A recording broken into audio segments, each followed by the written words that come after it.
मित्रों, हनुमान चालीसा का पाठ करते समय लोग अपने मुखमंडल से बहुत ही तेज गति से उच्चारण करते हैं। क्या वे इसका अर्थ भी समझते हैं या फिर केवल याद करके रट लेते हैं? मुझे ऐसा लगता है कि अगर उन्हें इसका अर्थ पता होता तो इतनी तीव्र गति से उच्चारण नहीं करते। जैसे श्री गुरु शरण सरोज रजाने जी का मन को मकर वर्ण लब लब लब लब लब लब। जब आपको यह नहीं पता है कि आप अपने इष्ट देव से क्या बोल रहे हैं, तो आपके इष्ट देव को क्या समझ में आएगा कि मुझे याद करके मेरा भक्त मुझसे क्या बोल रहा है, मुझसे कुछ कह रहा है या फिर मजाक कर रहा है। अगर आप हनुमान चालीसा का अर्थ जानना चाहते हैं तो फिर आइए हम आपको हनुमान चालीसा का सही अर्थ समझाने का प्रयास करते हैं। श्री गुरु चरण सरोज रज निज मन मुकुर सुधार वर्ण रघुबर विमल जसु जो दायक फल चार। श्री गुरु के चरण कोमलों की धूल से अपने मन रूपी दर्पण को स्वच्छ करके मैं श्री रघुवर यानी भगवान श्री राम के निर्मल यश का वर्णन करता हूं, जो धर्म, अर्थ, काम और मोक्ष इन चारों पुरुषार्थों को प्रदान करने वाला है। बुद्धिहीन तनु जान के सुमिरो पवन कुमार बल बुद्धि विद्या देहु मोहि हरहु कलेश विकार। हे पवन कुमार हनुमान, मैं अपने आप को बुद्धिहीन जानकर आपका स्मरण करता हूं। मुझे बल, बुद्धि और विद्या प्रदान कीजिए तथा मेरे सभी क्लेश और विकारों को दूर कीजिए। यह चौपाई विनम्रता, ज्ञान, शक्ति और मानसिक शुद्धि के लिए हनुमान जी से प्रार्थना है। जय हनुमान ज्ञान गुण सागर जय कपीस तिहु लोक उजागर। हे हनुमान जी, आपकी जय हो। आप ज्ञान और सद्गुणों के अथाह सागर हैं। हे वानरों के स्वामी, आपकी कीर्ति तीनों लोकों में प्रकाशित है। इस चौपाई में हनुमान जी को ज्ञान, गुण, शक्ति और यश के प्रतीक के रूप में प्रणाम किया गया है। रामदूत अतुलित बल धामा अंजनी पुत्र पवन सुतनामा। हे हनुमान जी, आप श्री राम के दूत हैं और अपार शक्ति के धाम हैं। आप माता अंजनी के पुत्र तथा पवन देव के पुत्र होने के कारण पवन सुत कहलाते हैं। इस चौपाई में हनुमान जी की असीम शक्ति, राम भक्ति और दिव्य जन्म परिचय का वर्णन किया गया है। महावीर विक्रम बजरंगी कुमति निवार सुमति के संगी। हे हनुमान जी, आप महावीर और अत्यंत पराक्रमी बजरंग बली हैं। आप मनुष्य की बुरी बुद्धि और गलत विचारों को दूर करके उसे अच्छी बुद्धि, सद्विचार और विवेक का मार्ग दिखाते हैं। यह चौपाई हनुमान जी की वीरता और विवेक प्रदान करने वाली शक्ति की स्तुति करती है। कंचन बरन विराज सुबेसा कानन कुंडल कुंचित केसा। हनुमान जी का शरीर सोने के समान चमकदार और सुंदर है। उन्होंने सुंदर वस्त्र धारण किए हैं। उनके कानों में कुंडल सुशोभित है और उनके बाल घुंघराले एवं घने हैं। इस चौपाई में हनुमान जी के दिव्य स्वरूप, सुंदर वेशभूषा और तेजस्वी व्यक्तित्व का मनोहारी वर्णन किया गया है। हाथ वज्र और ध्वजा विराजे कांधे मूंज जनेऊ साजे। हनुमान जी के हाथों में वज्र और ध्वजा सुशोभित है। उनके कंधे पर मूंज से बना हुआ जनेऊ शोभा देता है। इस चौपाई में हनुमान जी के वीर स्वरूप और धार्मिक सात्विक व्यक्तित्व का वर्णन है। उनके हाथों का वज्र उनकी शक्ति और पराक्रम, जबकि ध्वजा विजय का प्रतीक मानी जाती है। शंकर सुवन केसरी नंदन, तेज प्रताप महाजगबंदन। हे हनुमान जी, आप भगवान शंकर के अंश अथवा स्वरूप तथा केसरी के पुत्र हैं। आपका तेज और प्रताप अत्यंत महान है, इसलिए संपूर्ण संसार आपकी वंदना करता है। इस चौपाई में हनुमान जी की दिव्य उत्पत्ति, तेज, पराक्रम और विश्व वंदनीय स्वरूप की स्तुति की गई है। विद्यावान गुणी अति चातुर, राम काज करिबे को आतुर। हनुमान जी विद्या से संपन्न, गुणवान और अत्यंत बुद्धिमान हैं। वे भगवान श्री राम के कार्यों को पूरा करने के लिए सदैव तत्पर रहते हैं।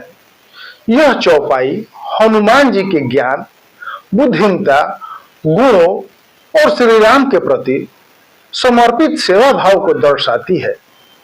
प्रभु चरित्र सुनिबे को रसिया, राम लखन सीता मन बसिया। हनुमान जी को भगवान श्री राम के चरित्र और उनकी लीलाओं को सुनने में बहुत आनंद मिलता है। उनके हृदय में श्री राम, लक्ष्मण और माता सीता सदैव निवास करते हैं। हनुमान जी की सबसे बड़ी विशेषता उनकी राम भक्ति है। उनका मन सदैव श्री राम, लक्ष्मण और सीता में लगा रहता है। सूक्ष्म रूप धरि सियहि दिखावा, विकट रूप धरि लंक जरावा।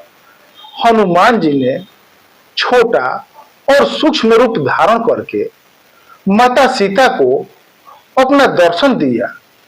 इसके बाद उन्होंने भयंकर और विशाल रूप धारण करके लंका में आग लगा दी।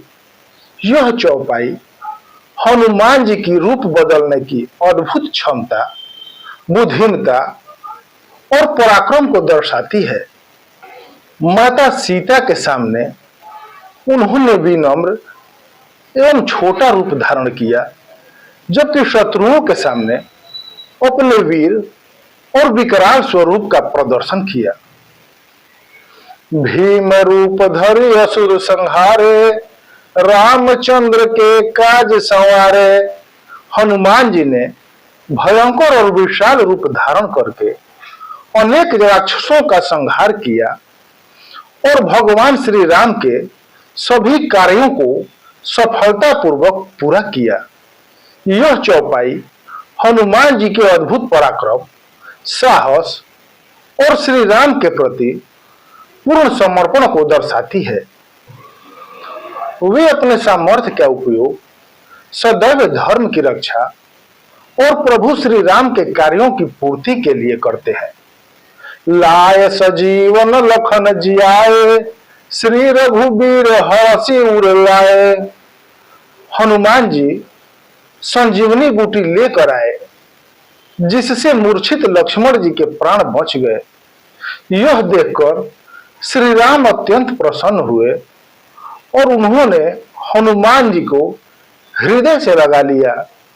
यह चौपाई हनुमान जी की अद्भुत सेवा, भावना और श्री राम के प्रति उनकी निष्ठा को दर्शाती है। हनुमान जी ने संकट की घड़ी में अपने पराक्रम और बुद्धिमता से लक्ष्मण जी के प्राण बचाए। उनकी इस सेवा से श्री राम इतने भावुक हुए कि उन्होंने हनुमान जी को प्रेम पूर्वक अपने हृदय से लगा लिया। रघुपति कीन्ही बहुत बड़ाई, तुम मम प्रिय भरत ही सम भाई। श्री राम जी ने हनुमान जी की बहुत प्रशंसा करते हुए कहा, हे हनुमान, तुम मुझे मेरे भरत भाई के समान ही अत्यंत प्रिय हो। हनुमान जी ने श्री राम के कार्यों को निस्वार्थ भाव से अपना कर्तव्य समझकर पूरा किया। उनकी भक्ति, सेवा और समर्पण से प्रसन्न होकर श्री राम ने उन्हें अपने अत्यंत प्रिय भाई भरत के समान माना। इस चौपाई में भक्ति, सेवा, प्रेम और प्रभु की कृपा का सुंदर संगम दिखाई देता है। सहस बदन तुम्हरो जस गावे, अस कहे श्रीपति कंठ लगावे। श्री राम जी कहते हैं कि हजार मुख वाले शेषनाग भी हनुमान जी के यश का पूर्ण वर्णन नहीं कर सकते। ऐसा कहकर श्रीपति भगवान श्री राम ने हनुमान जी को अपने गले से लगा लिया। इस चौपाई में हनुमान जी की असीम महिमा और श्री राम के अनन्य प्रेम का वर्णन है। श्री राम स्वयं हनुमान जी के गुणों की प्रशंसा करते हुए उन्हें अपने हृदय से लगा लेते हैं। यह भक्त और भगवान के प्रेम का अत्यंत सुंदर उदाहरण है। सनकादिक ब्रह्मादि मुनीसा, नारद सारद सहित हिसा। हनुमान जी की महिमा का गुणगान सनक आदि ऋषि, ब्रह्मा जी जैसे महान मुनि, देवर्षि नारद, देवी सरस्वती और शेषनाग भी करते हैं। इस चौपाई में बताया गया है कि हनुमान जी की महिमा इतनी महान और अनंत है कि बड़े बड़े ऋषि, देवता और ज्ञानी भी उनका गुणगान करते हैं। उनकी स्तुति करने वालों में ज्ञान और विद्या के प्रति सरस्वती, देवर्षि नारद और शेषनाग तक शामिल हैं। जम कुबेर दिगपाल जहाते, कभी कोविद कहीं सके कहाते। यमराज, कुबेर और सभी दिशाओं के रक्षक दिक्पाल भी हनुमान जी की महिमा का पूरा वर्णन नहीं कर सकते। फिर बड़े बड़े कवि और विद्वान भी उनकी अनंत महिमा को पूरी तरह कैसे कह सकते हैं। हनुमान जी की महिमा अनंत और अपरंपार है। जब यमराज, कुबेर और दिक्पाल जैसे महान देवता भी उसका पूरा वर्णन नहीं कर सकते, तो सामान्य मनुष्य के लिए उनकी महिमा का संपूर्ण वर्णन करना संभव ही नहीं है। यह चौपाई हनुमान जी की असीम शक्ति, यश और महिमा को दर्शाती है। तुम उपकार सुग्रीव कीन्हा, राम मिलाए राजपद दिन्हा। हनुमान जी ने सुग्रीव पर बहुत बड़ा उपकार किया। उन्होंने सुग्रीव की भेंट भगवान श्री राम से कराई, जिसके परिणाम स्वरूप श्री राम ने सुग्रीव की सहायता की और उसे उसका राज्य वापस प्राप्त हुआ। हनुमान जी ने सुग्रीव और श्री राम के बीच मित्रता स्थापित कराने में महत्वपूर्ण भूमिका निभाई। श्री राम की सहायता से सुग्रीव को अपना खोया हुआ राज्य वापस मिला और वह पुनः किष्किंधा का राजा बना। यह चौपाई हनुमान जी की बुद्धिमत्ता, मित्रता निभाने और प्रभु के कार्य में योगदान को दर्शाती है। तुम्हरो मंत्र विभीषण माना, लंकेश्वर भय सब जग जाना। विभीषण ने हनुमान जी की उचित सलाह को स्वीकार किया और भगवान श्री राम की शरण में चले गए। श्री राम की कृपा से वे लंका के राजा बने। यह बात संसार भर में प्रसिद्ध है। यह चौपाई हनुमान जी की नीति, बुद्धि और दूरदर्शिता को दर्शाती है। उन्होंने विभीषण को धर्म और सत्य का साथ देने की प्रेरणा दी। विभीषण ने श्री राम की शरण ग्रहण की और अंततः लंका के राजा बने। मित्रों, वीडियो ज्यादा लंबा हो जाएगा, इसलिए आगे की चौपाई अगले भाग में। जय सिया राम।